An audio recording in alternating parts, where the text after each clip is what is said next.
Selajengipun yang menika silakan pagi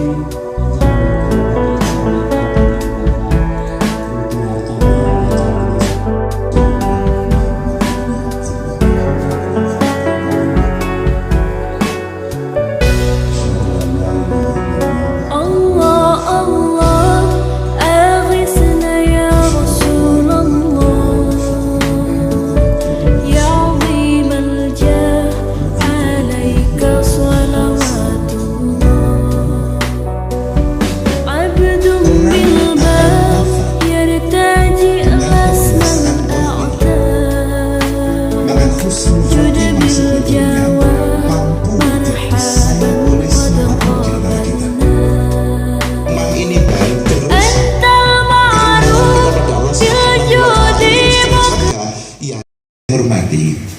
Nah,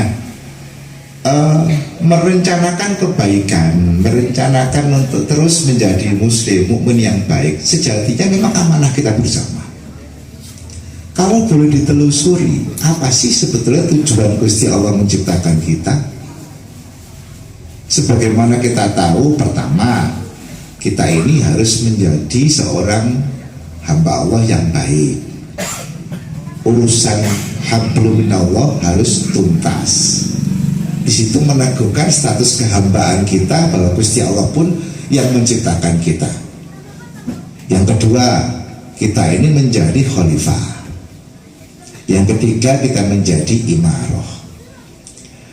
Nah, kalau kita memahami apa kemudian orientasi dan tujuan penciptaan ini, sebetulnya akan muncul kesadaran agar masing-masing kita melakukan penguatan peran atas posisi kita yang sama-sama menjadi makhluk Gusti Allah, menguatkan peran masing-masing. Suka tidak suka, kita ini sama-sama hamba Gusti Allah yang mendapat tugas dan tanggung jawab yang sama.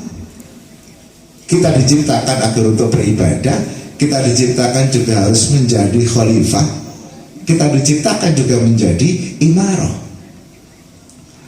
Nah, kalau masing-masing di antara kita menguatkan perannya sebagai hamba Allah, selesai alam semesta ini. Selesai. Dalam konteks kita menjadi hamba Allah, di situ memastikan diri kita tertuntut untuk belajar agama, tertuntut untuk mengasah diri, tertuntut untuk merawat keimanan kita, sehingga urusan kita hablum minallah kita tuntas. Wis gak wong lagi ibadah nang Gusti Allah itu tuntas, urusan yang lainnya tuntas. Wong sing puadang salat, urusan liyane kuwi selesai. Relatif kita itu akan memiliki kesadaran secara otomatis ya, karena sholat itu membangun karakter yang kadangkala atau sifat yang kadangkala tidak pernah kita duga, dan itu kreasi Gusti Allah. Jenengan rajin sholat, akan muncul karakter baru yang sama tidak sadari, itu menjadi karakter jenengan dampak dari rutinitas kita beribadah pada Allah Subhanahu wa Ta'ala. Itu otomatis. Nggak perlu kita merencanakan Gusti kalau pengen saya, nggak penting. Itu bukan kausalitas dari sebuah keistiqomahan kita beribadah loh.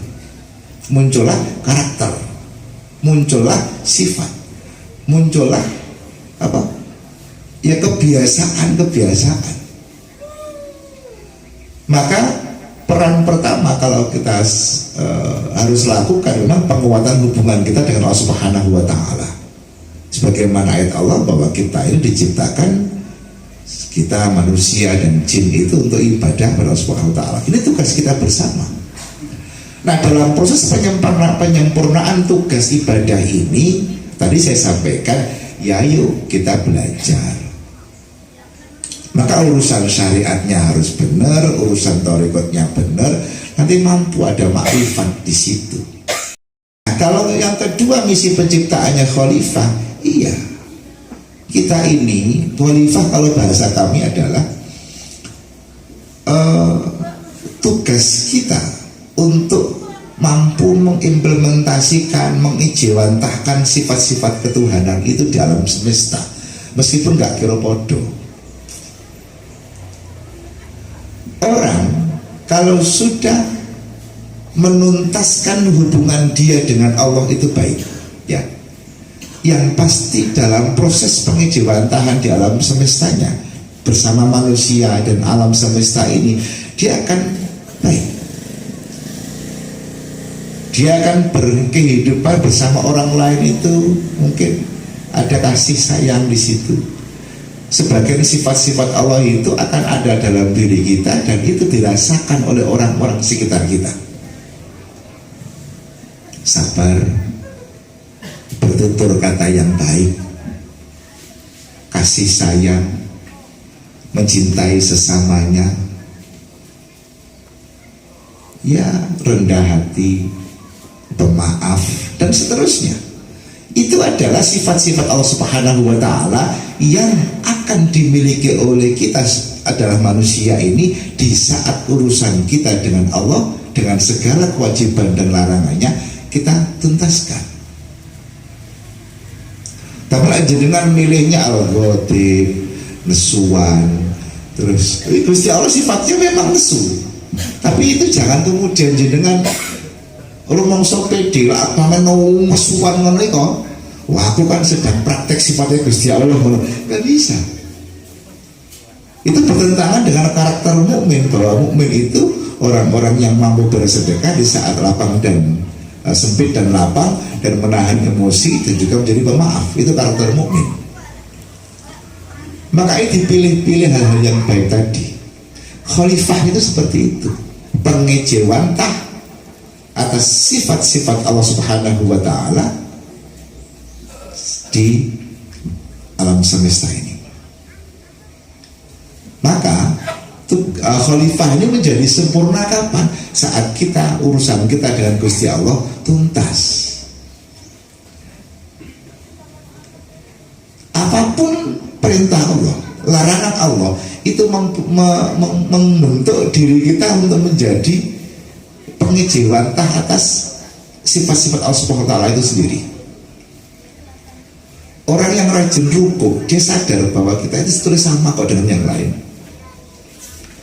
Output dari ruku saat sholat itu adalah rasa bahwa kita ini sama dengan siapapun. Jenengan sugih, jenengan pangkatnya nopo, statusnya apa, saat urusan dengan Allah Subhanahu wa Ta'ala sama. Ruku, sujud, batuk kita ini meskipun dilihat apapun pangkat sujud di bumi Allah Subhanahu wa Ta'ala. Enggak ada. Karena inna akramakum indallahi atqakum. Urusan lebih dan kurang adalah, atau baik dan tidak baik, atau dianggap mulia dan tidak di mata Allah, hanya takwa kita. Saya malah rumangsa lebih rendah dari jenengan sebetulnya, meskipun saya dengan posisi saya hari ini. Kenapa? Mungkin keistiqomahan jenengan lebih baik dalam beribadah. Mungkin semangat jenengan dalam menimba ilmu lebih banyak dari saya, dan seterusnya. Nah, disinilah yang saya maksud. Saat kita terus-menerus menempa diri, penguatan diri, itu gua dalam rangka untuk menuntaskan tugas kedua kita sebagai khalifah di muka bumi. Atau hablum minallahnya tuntas, hablum minannasnya juga tuntas. Orang yang mampu menuntaskan misi hablum minannas itu adalah orang yang sudah mampu menjabat sebagai khalifah yang baik. Bukan khilafah ya, khalifah. Yang ketiga, tugas kita sebetulnya urusan imaroh. Imaroh itu adalah aspek pengelolaan sumber daya, pemanfaatan sumber daya. Sumber daya alam ini kan butuh dikelola, lingkungan butuh dikelola. Urusan imaroh ini lebih berkaitan dengan apa yang diciptakan oleh Allah Subhanahu wa Ta'ala selain diri kita. Maka orang-orang yang merusak alam semesta, dia gagal dalam tugas imarahnya. Orang-orang yang melalai dalam urusan lingkungan hidup adalah orang-orang yang gagal untuk menuntaskan tugas dia sebagai dalam konteks imarah itu. Orang-orang yang membiarkan alam semesta terbengkalai adalah orang-orang yang lalai dan gagal dalam tugas imarahnya. Maka jikalau kita hidup di alam semesta berdampingan dengan lingkungan, berdampingan dengan makhluk yang lain, hewan-hewan dan sebagainya, banyak larangan yang Allah tegaskan. Tidak boleh merusak semesta, tidak boleh merusak dengan cara-cara yang tidak bertanggung jawab, karena akan hadir musibah untuk kita semua. Itu maksudnya adalah ini tugas kita merawat lingkungan. Kita ingat kisahnya golongan Nabi Yusuf waktu itu, di saat diramalkan oleh Nabi Yusuf terkait dengan paceklik dan seterusnya. Mimpilah seorang raja ABC dan seterusnya, sehingga Nabi Yusuf menjadi takwil ru'yah, dia menafsirkan mimpi, sehingga Nabi Yusuf memberikan saran kepada sang raja terkait dengan pola menghadapi paceklik. Salah satu penyebabnya adalah zalimnya masyarakat waktu itu terkait dengan terhadap alam semesta ini, sehingga muncul kemarau, muncul kerusakan dan seterusnya. Nah, maka oleh karena itu merawat isi semesta, mengelola sumber daya untuk kesejahteraan masyarakat dan orang-orang yang hidup di zamannya adalah tugas imarah kita sebagai makhluk Allah Subhanahu wa Ta'ala. Terus nandur tanduran seluruh sepadan jalan desa sedesa kami. Kemarin 25.000 bibit pepaya saya tandur sepanjang